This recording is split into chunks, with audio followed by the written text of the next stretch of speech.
Hello, everyone, and welcome to another episode of Healing Conversations. My name is Einav. I'm an alignment coach and energy healer. And this podcast, Healing Conversations, is all about natural healing, anything that is physically, mentally, emotionally, spiritually, anything that is maybe blocking you. We're here to talk about it. And anything also that is just bringing inspiration to our lives. I think we really need it these days. But let's get started. So let me introduce to you today. We have Stephanie James in the audience and in the studio. Stephanie, very nice to meet you. So nice to meet you, Einav. Thank you. So let's get started. Share with us a little bit about you. I feel like I'm one of these people that I wear many hats.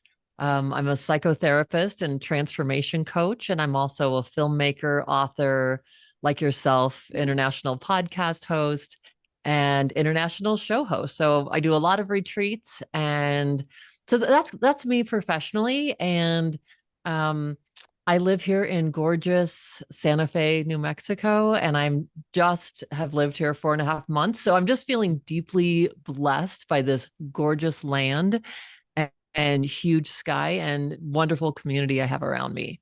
Oh, that's awesome. Community is so important. I think it's a, if you already found your community there, then you're already blessed.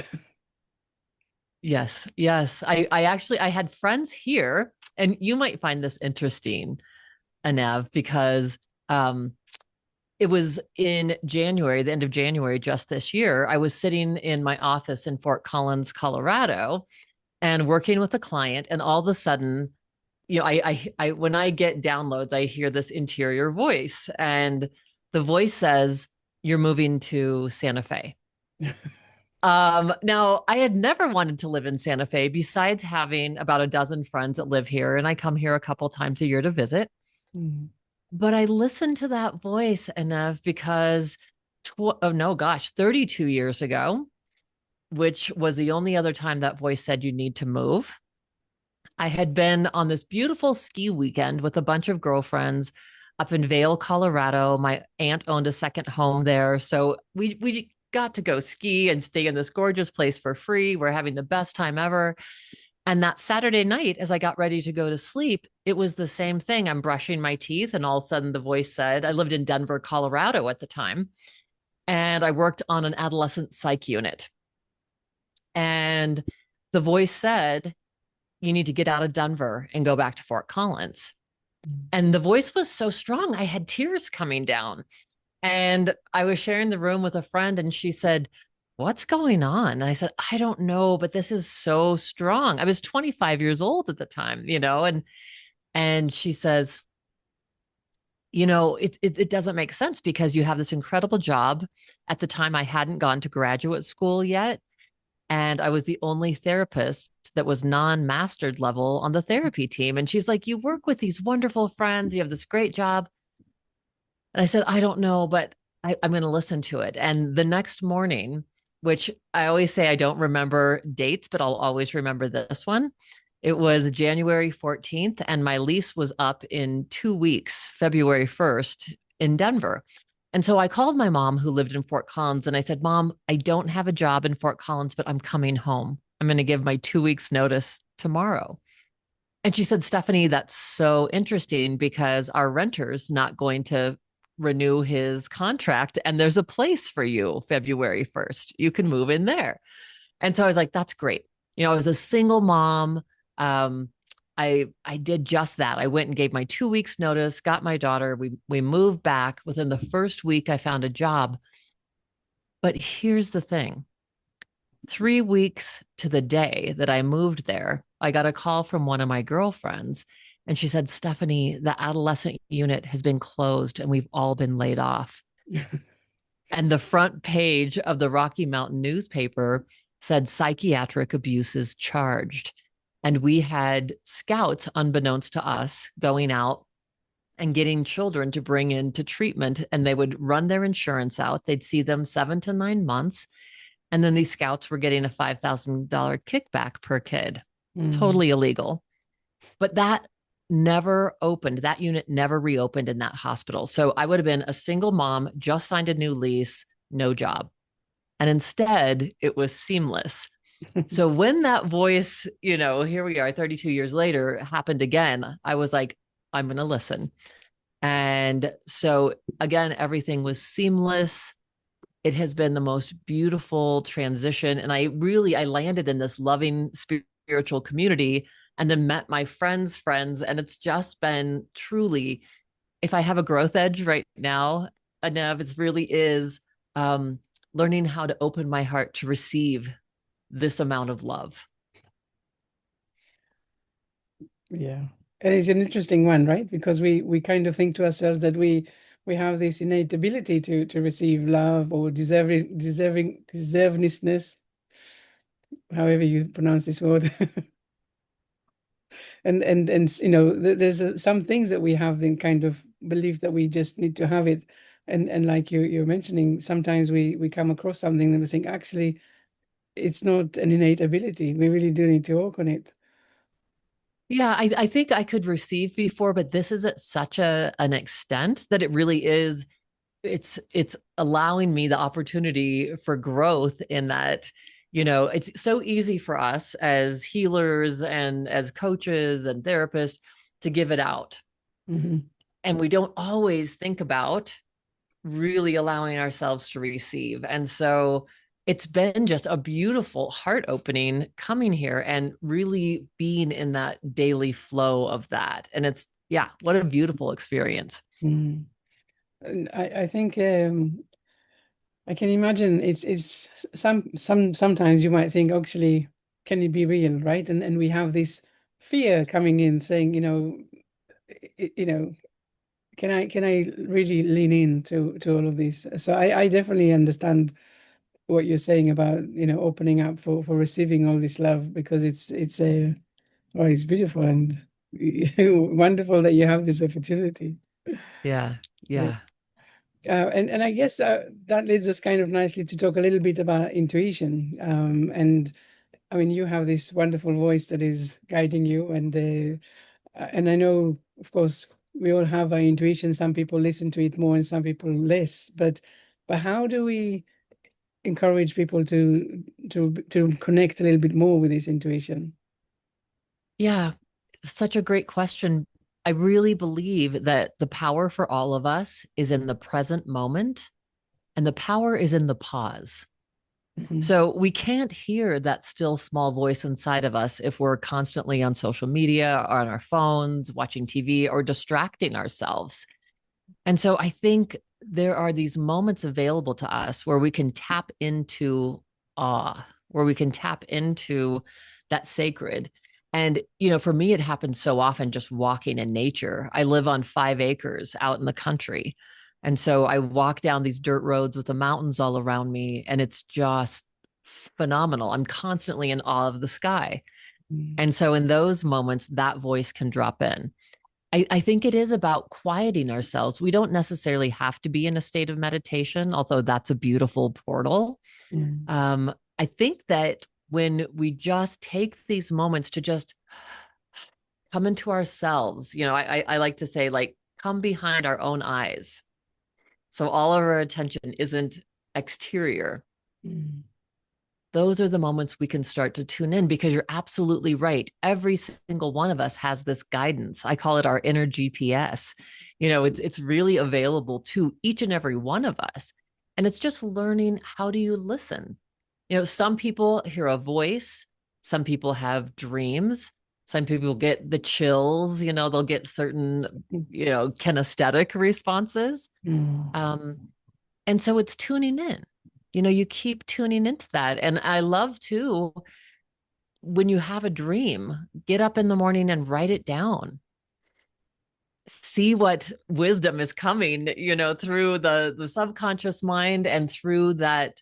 I feel like it's this universal language that can come to us. And so it's not our prefrontal cortex in operation trying to analyze or intellectualize anything. So Mm. it's coming from a higher source. These messages are so powerful. And I think those are some of the ways we can really tap into our intuition. Well, I have a current love-hate relationship with my dreams because I know that they're so profound. And then when I get up in the morning, I'm like, what was it? What was it? I can't get the. I'll try again tomorrow. It's like what is it called? This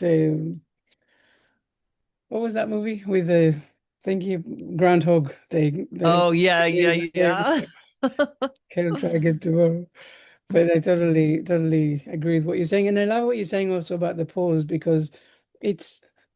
I feel that we do that too often. We are so everything is so chaotic, and everything is so has to happen now, now, now, now, now, and we keep on chasing and keep on you know having so much noise in our heads. And it's yeah, the pause is amazing for intuition, but also I guess the thing that we're going to speak a little bit in a minute about the spark, right? And really knowing what it is that you're here to do and how to unpack all of that. So it's so how do you pause? How does one pause? I mean, of course you can just pause, but what is behind the pause? Well, I love that you bring up the spark because, of course, that's my brand. And it's also what I truly believe is what is within each one of us. It's that divine spark. And situations and circumstances can really feel like it covers that spark up. And we're not as aware of its essence or its glow.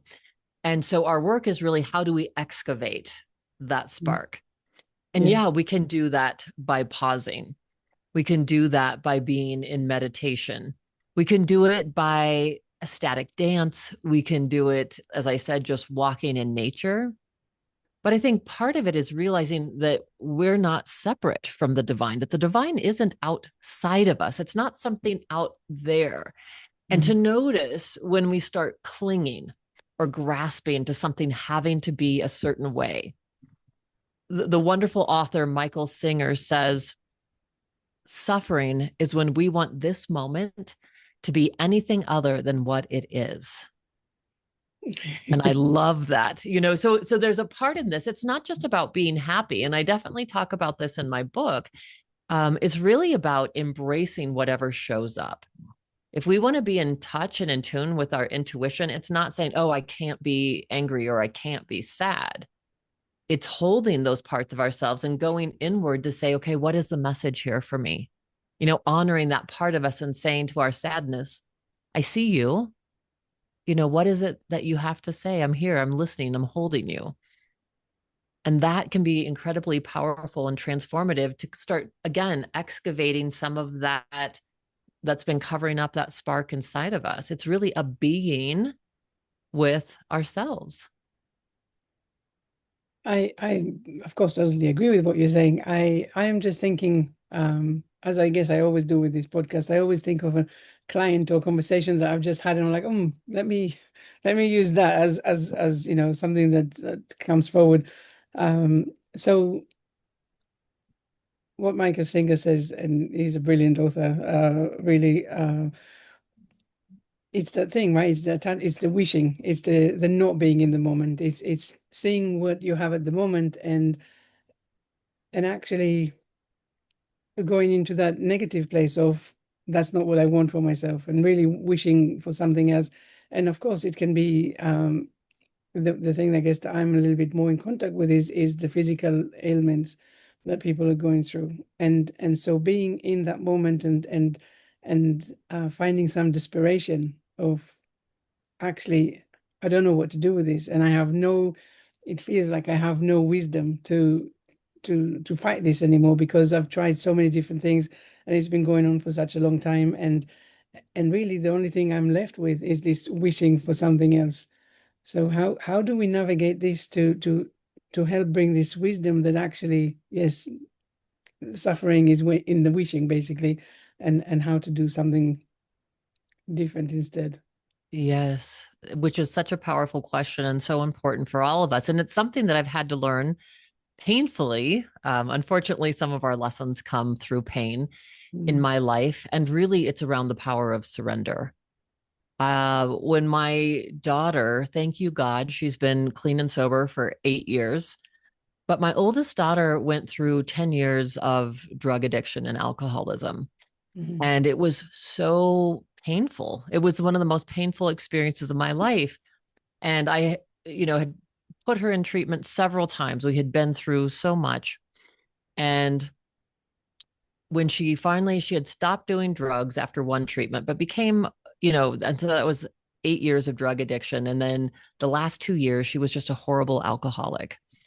And she had 3 and 4-year-old sons as a single mother. And there became a point where I just said, I'm going to put you in a 90-day treatment and I will take the boys. They can come live with me. And during that time, it was so difficult. The boys were in so much pain. And you hear about this in my first film, When Sparks Ignite, which is playing on Humanity's stream right now. So you can see some of this. But what I really talk about is this one night where my then husband was gone at a conference. The first week we got the kids, he's out partying and drinking and doing all these things and not calling home. I'm with these two little boys who they've just come out of chaos and they're in so much pain.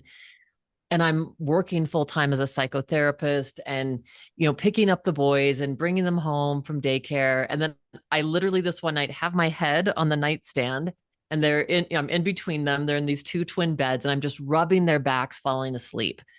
I'm just exhausted. And I come back to my bedroom when they're finally asleep and I just hit my knees. I was like, God, please help me. This is not what I signed up for. I mean, I was so angry, really, in that moment. I was like, I had this wonderful life before this, and everything was going great. I mean, this literally became the end of my marriage. It really became this huge tension point. But so everything was kind of falling apart at once. And I just said, God, I can't do it. I can't do it anymore. I just surrender. I surrender all of this. I can't make anyone get healthy. I can't fix anything in my relationship. Please, you do it. You help me. And it was so incredible because I had a peace come over me. And when I went to bed that night, I slept the best I'd slept in months and months. And I truly believe it was a turning point. And I've had that before in my life, going through an operation and having lots of pain. But when I got to the point of surrender of like, yeah, this is what's here. And I need some divine intervention. The situation did not change, but the peace that I felt internally, that's what shifted.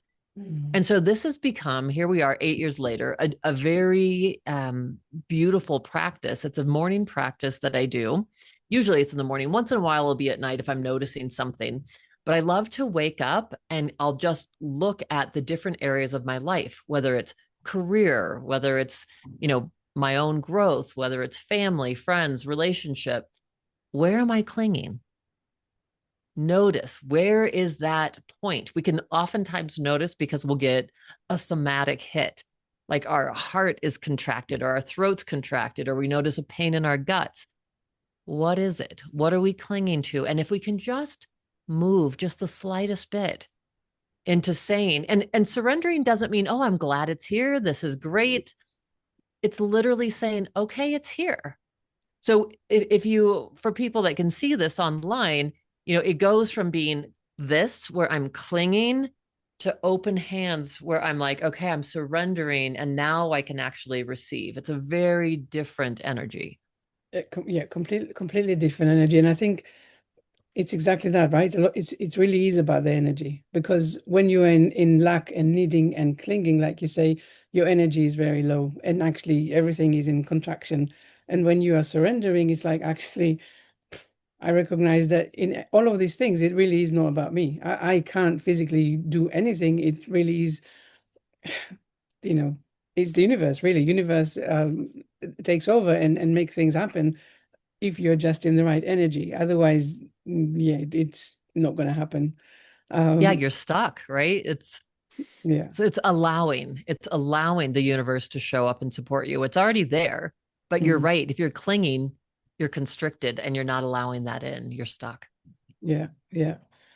And I think that's such an important conversation, actually, because I mean, I see it with people with financial challenges, and actually a lot of people in my world, people that are healers and stuff like that. And it's like, what is it that I'm not doing because I'm good at my work. I connect with people. I help people. So you're really able to see all the benefits that you bring, and then thinking about what the hell, right? Where is my financial reward? And we're not talking about millions and millions, but just something that you can see, ends meet. And so many of us are like, "Ugh."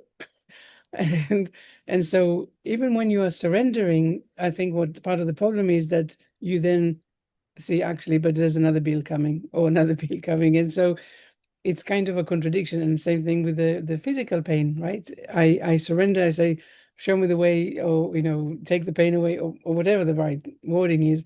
And then noticing that, you know, there's more pain, or the pain is increasing, so basically what I'm trying to say is how often we are taking things from, I guess it's external in a sense, because we're noticing something that is not going our way, to say, do you see, that's not working for us, and kind of going back into that, hamster wheel that doesn't allow us to move forward from that stuckness. Yes. And I think that when we want something to happen externally, we think that, oh, if our situation changes, if only I had this, then I could be happy, then I could be at peace. Hmm. And again, I mean, through many lessons of my life, I learned no, that's an inside job. Us coming to peace, us having happiness, us feeling a sense of well-being. Yeah. It was a painful lesson too about like, oh, nobody's going to come do that for me. And really also how empowering it is when we realize, oh, I can do something to move the needle in my interior state every day. This isn't about a light switch fix, I call it. It's not that we just flip the switch and then we're like, I'm fabulous, life is amazing. It doesn't happen that way. Mm. But what is substantial is just doing the little needle point moves. For your listeners, one of the things I love to do is put an alarm on my phone at random times during the day. So my brain's not anticipating like, oh, at 2:30.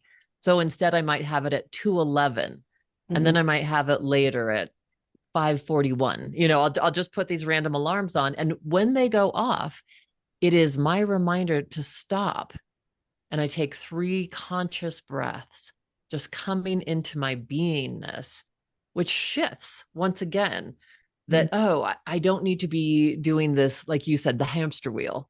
Mm. I get a chance to step off and remind myself, oh, I have some control about where I'm at in this moment. I have some control about what I'm focusing on.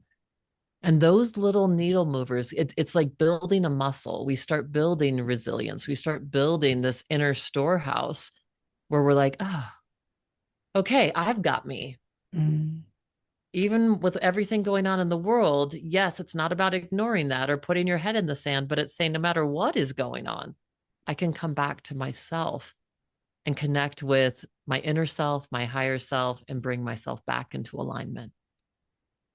I talk a lot about this as well, in the sense of how often we do things on automat, and we don't notice because we are so deep in habits and patterns and stuff. And so these pauses or moments in time, I love the alarm, you know the alarm clock situation, because it really helps you to snap out of that, and be more intentional, and really, how often do we do that without it? So it's really, I definitely recommend to anyone listening to start implementing that in random times of the day.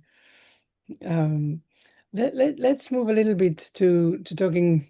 I want to talk about your book, and I in the entitled our conversation, Life After Death, because I really want to understand a little bit where did that come from, and what was the guidance to explore that, and also what where is that insight from, about how often, how many of us actually fear death, and all of that. And for me, it's very timely, actually. There's a lot of anniversaries and stuff like that at the moment, so I'm really curious to hear more about your story, and your connection with all of that. Mm. Thank you. The thing that's so fascinating to me is that I was not planning on writing this book at all. And a year ago in March, I had Neale Donald Walsch on my show. And for those people that don't know Neale Donald Walsch, he wrote the Conversations with God series. He's an actor. He is, one of the 100 most spiritual people on the planet. And his book sold 5 million, over 5 million copies, that first book. It just changed so many people's lives. So it was such an honor to have him on the show. I had seen him in the film The Secret. I had just been inspired by him for so long. And it was interesting because as we got on the Zoom call, we could not get to the interview. We were having just this heart-to-heart conversation and just asking each other questions and laughing and just really doing a deep dive. It was really beautiful.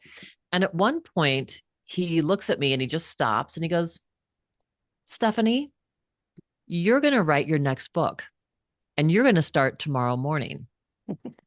And at first he said, the title's going to be, I'm dying to tell you about death.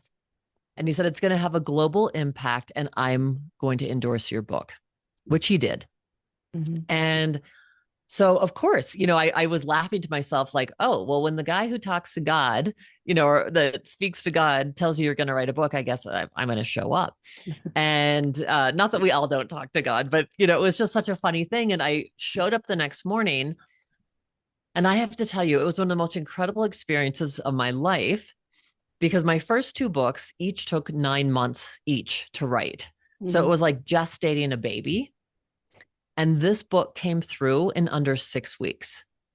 And not only that, the people that started showing up to be in it, Wayne Dyer's daughter, Wayne Dyer's wife, Ariel Ford, who else? Susan Giesman, who's a phenomenal medium. Who else? Lisa Campion. I mean, these people were coming out of the woodworks. In all those interviews, everything happened within those 6 weeks. Oh, Stephen Simon, who's the Academy Award winner of the film What Dreams May Come.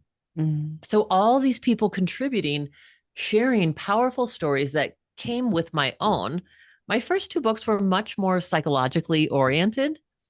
And this book, it just talking about death all of a sudden opened up all these experiences and things that, as you know, because you've read the beginning of the book, things that were happening to me that started when I was a little girl that were evidence of this isn't all there is. This 3D experience we're in right now, that actually death isn't the end, that it's just the next chapter in our book of eternity. And so all of these stories, research, all the different things. I've been in the mental health field for 36 years and in private practice for 2 decades. And so many stories I've heard from my clients and a couple beautiful stories from their people allowed me to share in the book. But really, it's about how we can move into a place of befriending death. Because when we make peace with death and really it not being the end, then we're able, because death, at least in America, is the number one fear. They say death and public speaking. So, we think about death and people can get, and of course we don't want to lose anyone and we don't want our time to expire. It's beautiful being alive. But when we, again, let go of that clinging and that fear, we move into the present moment. And this moment becomes sacred. We can move into love. We let go of fear. And like we were talking about before with the power of surrender, we move into expansion. And again, our point of power is in the present moment. So if we're fearing death and we're worried about it, we're acting or behaving in certain ways. I've never liked the term a bucket list because it's all about dying. I've got to get all this stuff in before I die. I much prefer and tell my clients, let's do a life list together. Let's sit down and work on your life by design. That's what I'm interested in. I love that.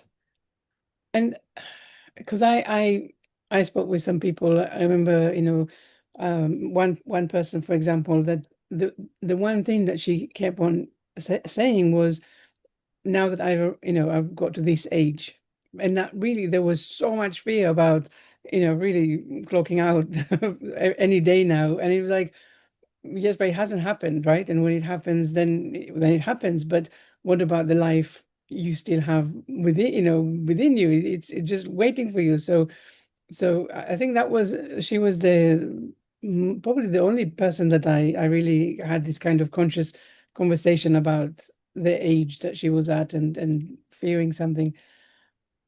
So this fear of death, is that really people's own death, or other people's death? Like, will I be worried about my own fear of dying, or fear that someone close to me is dying, or both? Both, absolutely both. And, one of the chapters in the book is called Growing Through Grief. And it's really how, again, it's not to avoid these feelings, it's stepping into them. And one of the ways that we can start dispelling this fear of death is by talking about it, Mhm. because that's one of the things, death is like this taboo subject, at least in American culture. And so we don't want to speak about it. It's like, oh my gosh, that might cause it to happen if we actually talk about it. And as we move into these conversations, it's so incredible. We can start to just say, like, oh, these are my thoughts about death, or these are my thoughts about the afterlife. And these are what I think is remarkable is they've started doing something called death dinners, which I think is just brilliant. And people dress up very formal and they go have this gourmet meal together. But the topic of dinner is death. And what that is as we start talking about it, then all of a sudden we don't have to be worried. We don't have to be like, oh, this isn't something. Instead, it's something that's universally shared. And we can just start saying, okay, well, this is my thoughts around my mother's death, or these are my thoughts around my own death. And we know when we join with other people and we share these things, we start feeling better. We start feeling more connected. So that in and of itself, just these conversations Mm. can start dispelling some of that fear. And I also think if someone's sick, I have a girlfriend, Elizabeth Ooslander, and her company that she has with her husband is called Empowered Endings. And that's what they're all about. She considers herself a death doula and has worked with so many people in hospice and sat by their side as they passed. And really, what she talks about is the importance of bringing all the family and the caretakers, everybody having these conversations. And then it's through these conversations, through sharing your fears, through sharing these things, that you move into a place of peace and acceptance and a place of, okay, how has my life been meaningful? Or how is my life meaningful today? What can I contribute today, no matter what stage I'm in? And I think that is always a beautiful question to ask, right? In which ways is my life meaningful today? But I'm curious, because when I think about dying, of course, I believe in the afterlife. I believe in reincarnation. I believe in soul journey and all of that. So for me, I feel it's a little bit easier to know that really, yeah, it's just a transition kind of thing, right? It's not it's really just it's no goodbye, right? It's just again another pause in connection. But then the next thing that comes up is the grief, because this is so overwhelming. Even though, I mean, I talk a lot about my two brothers that I lost, and really, even though, like I say, I understand their journey, and I understand that they are here and we will meet again, but still, it's the grief that is so. And I'm wondering, is it grief part of this conversation that you're mentioning? 100%. Yes. Because here's the thing, grief is not our enemy. Hmm. Feeling sad is not our enemy. And we try to avoid those feelings so much. And there's incredible healing in just being in the grief. And there's a beautiful book, it's a children's book, but I recommend it to my clients dealing with grief, called Tear Soup. And in this book, this woman is making this soup and she's putting all these ingredients in, and you don't know who she's lost, but you know she's lost someone. So she continues to make the soup day after day after day. And the point of the book being, her friends come over and they're like, when are you going to be done with this soup? Like, basically, can you just get over this? And the intolerance we have around grieving. like to experience it in others because we don't like to experience it in ourselves. So Mhm. there can sometimes be kind of that thought of like, can you just get over it? What can we do? Let's help you get over this. And only she knows when the soup is going to be done. Mhm. Only when she has stirred it to the perfect point can she say, okay. And really it's acknowledging that we each have our own grief journeys and Mhm. how important it is to embrace that. Now, I have to say too, one of my dear friends has a book out right now. It just was released in June, John Silliman Paris, and the book is The Magic in the Tragic.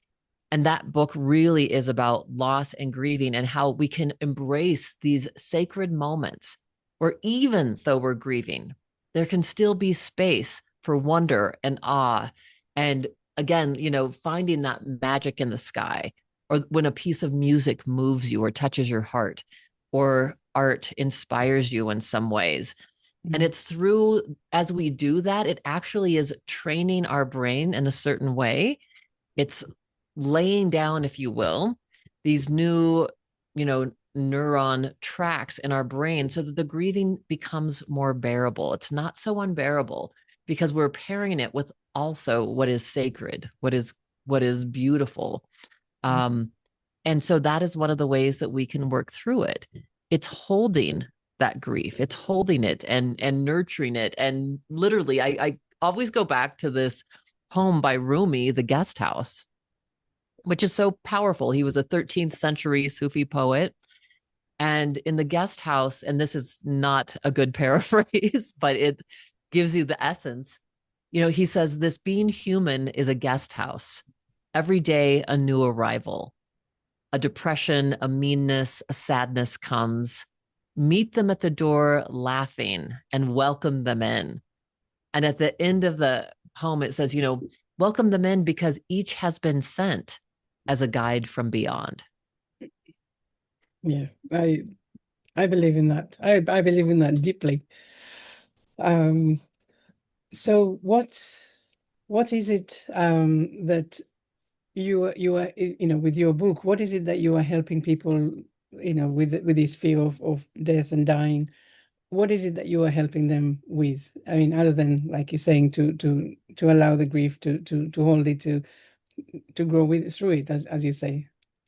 Well, that's why we changed the title to Your Big Fat Juicy Life and Everything After, because that's what it's about, because it's about making this life more juicy.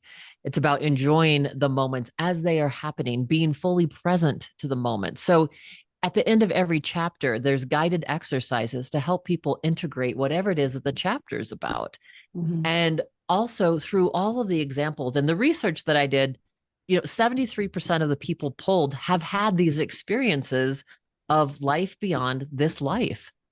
And so, and again, they don't want to talk about it maybe because they're afraid of being marginalized or criticized or having people think they're crazy. But it's incredible how many people have had this experience. And Mm. so I know this, and I will share this story very quickly because I think it's really apropos for what we're talking about. Um, when I was 25, and again, a young single mother, my daughter was 4 years old. And I was in the bathtub one day and the phone rings, and my little daughter, Acacia, grabs the big portaphone. This is back in 1992 and brings it in. And it was my mother. And my mom was telling me that my Aunt Gwen, who had breast cancer, who had been suffering from breast cancer, had gone in for exploratory surgery that morning. And when they had opened her up, they just found it all through her entire body. Mm. And so my mother said, there's nothing they could do. They just sewed her up and they're giving her about 3 months to live. Mm. So I started crying. I'm in the tub and I'm crying. And little Acacia comes back in. And, I need to tell you, Acacia is the Greek word for immortality. And Mm. it's the tree of life in Africa. And little did I know that she was going to be my teacher about immortality when I named her that. And little Acacia sat on the side of the tub and she said, "Why are you crying, Mama?" I said, "Oh, honey, Mama just doesn't want anyone to die." And she just looked at me and shook her head and she said, "But we never die." And I thought, oh, she's thinking we go to heaven. Even though we didn't go to church or talk about heaven, I said, "Oh, honey, you mean heaven?" And she looked at me again and shook her head. And she's like, "Mama, there's no heaven." She said, "When I was a light up in the sky with God," and then she paused and she said, "Do you remember your other mother, Dorothy?" And I was like, "Oh my God." My other mother, Dorothy, was my grandmother that died when I was 13 years old. Mm, Um, there was no way Acacia knew her or knew her name. My grandfather had remarried the year after, Grandma Seal, and we didn't have pictures of my grandmother up. And we didn't talk about her out of respect for my grandfather and Seal. mm. And so, just how interesting that she phrased it that your other mother, Dorothy, she said her light was in the sky with me and God. And so, God took some of her light and put it with my light, and I got to come down and be your daughter. I, And my fear of death from then on was forever changed. I read that part earlier today, and it really did make me think, and I think it's I mean, wow, like wow, what an experience to have that, right? Your daughter, 4 years old daughter, saying that, and remarkable. Um, Yeah, out of the mouths of babes. We laugh and we're like, you just can't make this stuff up. I mean, it's just so pure. And I still get chills to this day because it was so transformative in my whole life. I think I probably had a fear of death before that. I knew from a very young age we didn't die. I had a really clear awareness that life just continued. We don't die. We're not born, that it just keeps going. mm, And I probably was afraid of death. And then once she shared that, and of course I called my mother back right away because it's my mother's mother and we cried together. Um, and to just take that story one moment further, what was interesting is my daughter Acacia was not like my grandmother as she grew up in personality at all. Besides having a very loving heart, my grandmother was much more like me, never knew a stranger, very outgoing, chatted with, everyone that she would sit by or stand by in the grocery store. My daughter is an incredible artist. She's introverted. She's a beautiful, beautiful human being, but she's had a lot of social anxiety. And what was interesting to all of us, we never said anything to my grandfather, but after my grandma Seal died, his wife, Acacia, at 12 years old, we were all at a Thanksgiving dinner. And my grandfather says to everyone, out of all my grandchildren, and there was 26, Acacia is the most like Dorothy. And it was like he could see that spark in her. He could see that light within her, even though her personality wasn't manifesting that. mhm. Again, it was just further proof like, wow, that's real. That's real. Yeah.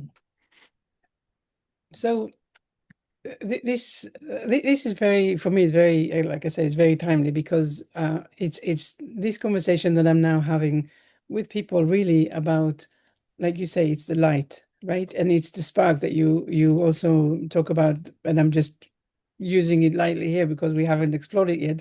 Um, but it's really, how do we allow ourselves? I mean, because we talk about the fear of death, and I'm really wondering about the fear of living, and Hmm. why are we stopping ourselves so much, and how do we connect with this notion that actually, yes, we are here for passing, but this passing is very important. I mean, we are here for a reason. There is something that we came here to do. How do we navigate all of that to know that there is more to life than holding back and not doing and not daring, and the death? I mean, yes, I mean, I don't know. I mean, I guess for me, um I haven't come across my own fear of dying. Like, I'm not afraid of dying, but I definitely don't want people to, you know, people around me. I definitely don't want them to go. Of course. Of Definitely. course.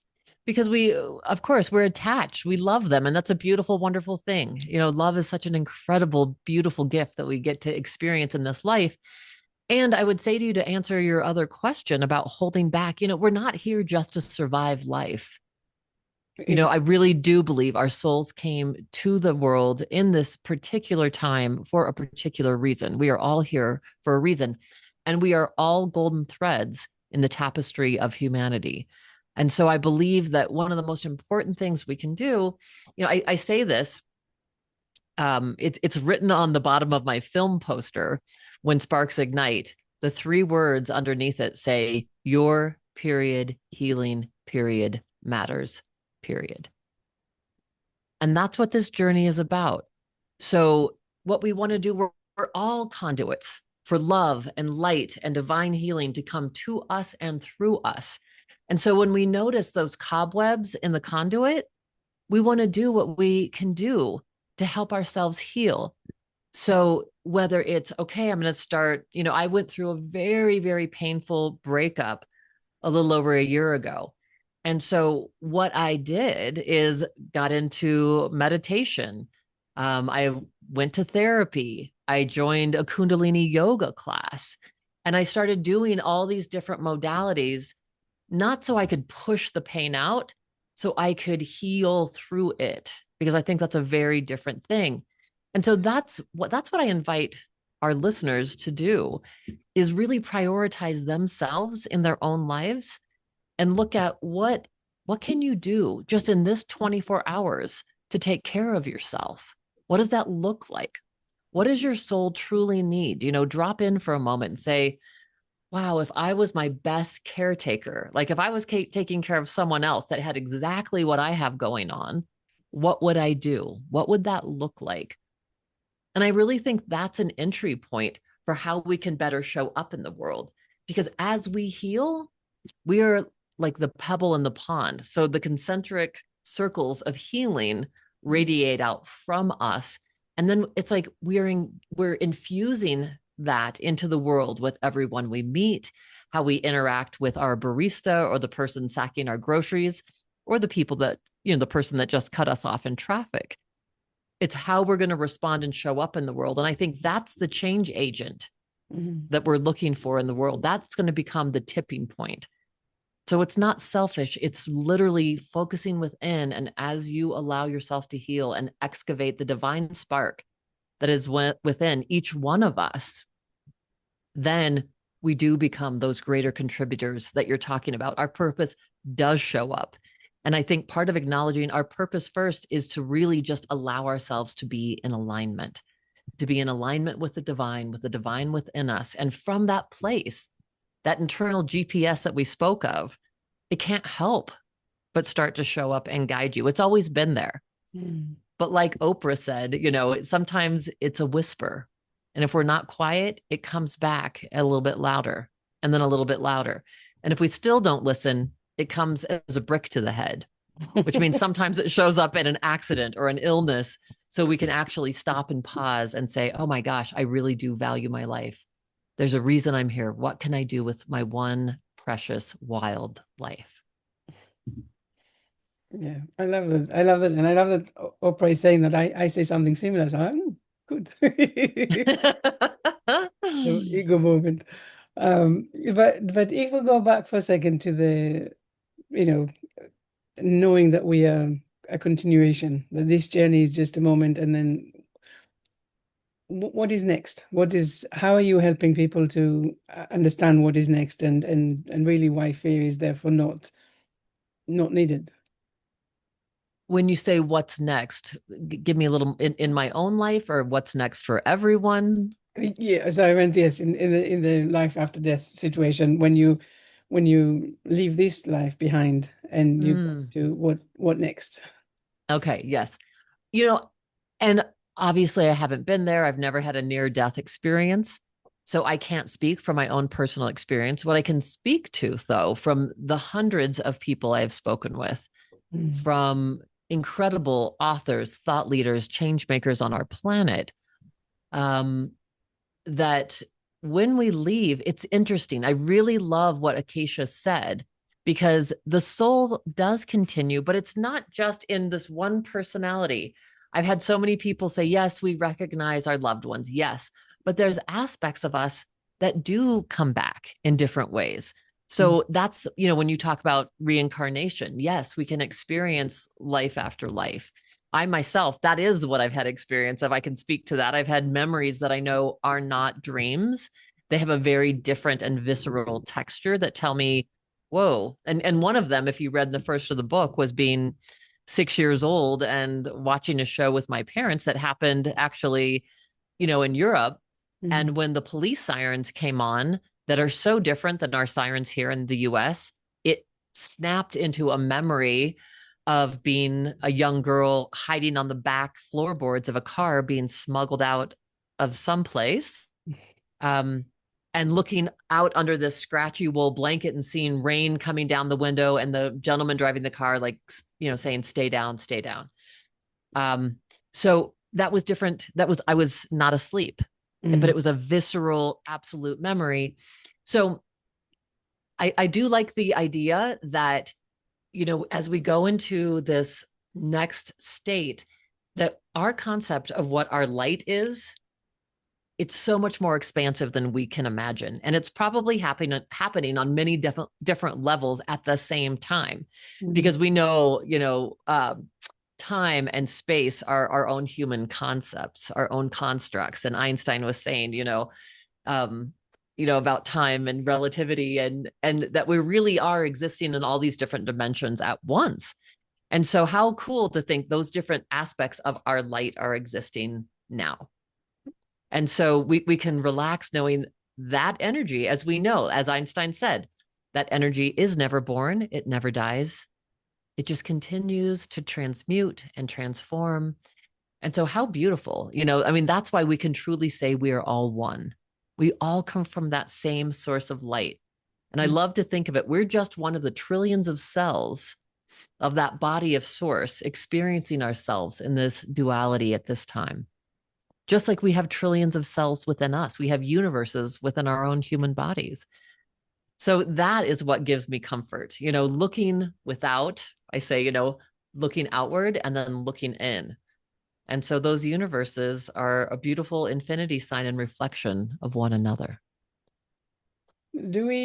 How do we recognize? I guess my question is going into a slightly people with, in a darker part of life. How do we help them to find that light? I mean, I love how your daughter put it actually about God putting some of her, your grandmother's light in her. Is like, wow, it's so incredible. Thank you very much, Stephanie, for being here on this show with us, and thank you for the wisdom and for the insights from this life and beyond. Thank you. Thank you so much. It's such a joy to be here with you, and just really thank you for this beautiful opportunity to be in your light and share your spark. Thank you. Thank you so much.